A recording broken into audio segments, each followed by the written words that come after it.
নমস্কাৰ প্ৰিয় দৰ্শক মণ্ডলী, কেনে আছে? মই মেহবুব আহমেদ। আজিৰ বিষয়টো হৈছে গ্ৰীষ্মকালীন উষ্ণতা বৃদ্ধি।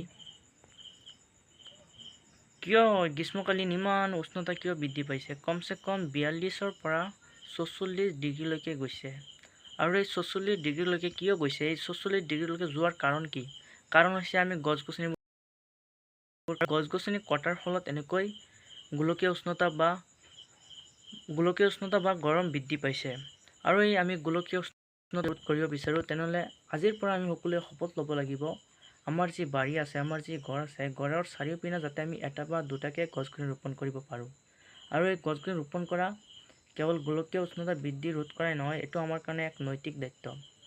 আৰু গোলকীয় উষ্ণতা যদি আমি ৰোধ কৰিব নোৱাৰোঁ, তেনেহ'লে আজিৰ পৰা 50 বছৰ পিছত হয়তো আমি এই পৃথিৱীত নাথাকিব পাৰোঁ।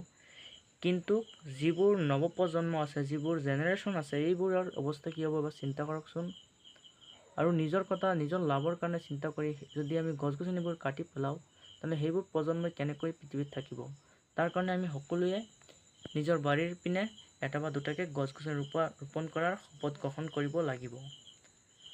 আৰু এইটো আমাৰ কাৰণে বৃহৎ এক নৈতিক দায়িত্ব, সকলোৰে কাৰণে নৈতিক দায়িত্ব। মোৰ ভিডিঅ'টো আজি